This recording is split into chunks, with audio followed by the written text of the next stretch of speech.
styles can be like day and night, and the nighttime usually brings the most difficulty.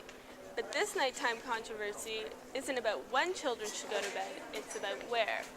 Liz Dale was in Moncton and has some answers about the controversy sparked by parents sleeping with their children in a family bed. Taking care of a baby is a full responsibility. Loading and unloading, always watching, and always checking. This slobbery, curious boy is the pride and joy of Chris and Amy Dale. Peter is 11 months old and has never slept alone. And for his parents, it was an easy choice. Well, we've co-slept with Peter since birth. And part of it for me was not wanting to get out of bed in the middle of the night to nurse and take care of him when he was just tiny. Cribs, bassinets, and playpens. These are typical beds for babies, but co-sleeping was something Amy wanted to try, and Chris was open to the idea. The biggest concern that, of course, everyone would tell me is, well, aren't you scared you're going to roll over on him in the middle of the night or something like that? And, well, so far I haven't rolled over Amy in the middle of the night, nor have I rolled off the bed. So I figure it was probably okay to try it. You know, people could make choices based on whatever evidence they have, but, you know, there's no question the scientific evidence does suggest that it's risky to sleep with a baby in a bed. Dr. Barbara Bullied is a pediatrician who runs the neonatal unit at the Fredericton Hospital. She said co-sleeping is not worth the risk, but she also said that things have changed a lot from when she was raising children. My kids all slept on their bellies. I used to drive around in a car lying on the back window. You know, whoever wore a helmet when they rode their bike or skied. But the evidence is that seat belts, car seats for kids, helmets when you're skiing or riding a bike are safe. Amy and Chris said they've done the research and know the risks.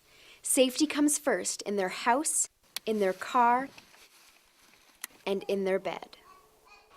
Tina Page-Jacker is a leader with La Leche League in Moncton.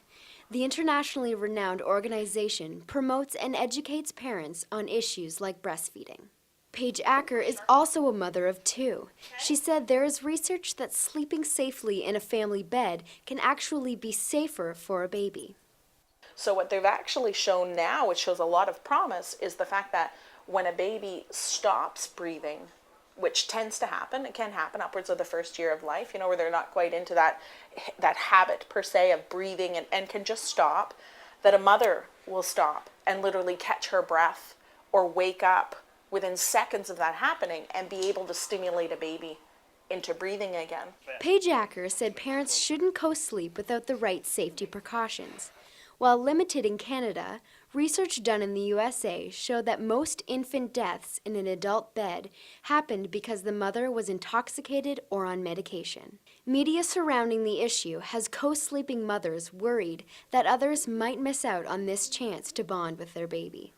There's commercials on the television that are showing a parent, you know, slowly overlaying onto a baby and the baby turning purple and not being able to breathe. And this is freaking people out. I mean, mothers are scared. And Natalie Arsenault said she sleeps with her baby because it makes sense. But this whole mentality of the baby should be somewhere else is a bottle feeding mentality, and it just doesn't work if you're going to have a solid breastfeeding relationship. But the controversy goes beyond diapers. People are asking when you should stop sleeping with your baby. Every child and every family will be different. Tina Page-Jacker co-slept with both of her kids as infants, and now, 8 years later, one of them keeps coming back. And answers, why do you think you come to Mommy and Daddy's bed? Just because it's cozy? Because it's comfortable and there's company. And there's company. Who do you like for company? You? Me? Dad? And Dad? The younger one likes his own room and has his own ideas about parenting. What do you think you'll do when you're a daddy? When you grow up and you're a daddy and you have a baby? What do you think you'll do with your baby? Do you think you'll sleep with your baby? Maybe I'll put branches in its mouth. You'll put branches in its... Okay, not for you. On the playground and at home, parents try and teach their children what is right. And many parents are tired of having the medical community tell them what to do. While there are concerns about co-sleeping, there is also some research to suggest that it can help prevent sudden infant death syndrome. Many mothers I spoke to said co-sleeping has to be a personal choice, and it has to be done safely. For Stu Journalism, I'm Liz Dale, reporting from Moncton. Video games are seen as trivial fun and often a waste of time. But combine them with the internet, and online gaming has users plugged into a virtual reality that they become too much a part of. Jamie Ross explores the dangers of online gaming. Brett McPhail is present in body, but his mind is far off in the world of Warcraft.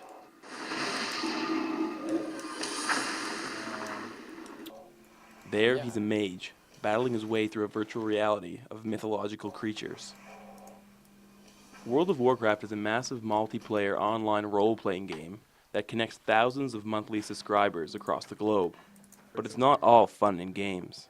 When I was basically a World of Warcraft addict, as some people would say. McPhail used to play the game excessively, sometimes more than 5 hours per day. But I found that it was much more difficult to make conversation with my friends, basically because I was doing something completely different than they were, and we had no really common ground and things to speak of. So you sort of, once you get so hooked on this game, you alienate yourself from the real world because you're detaching yourself from current things.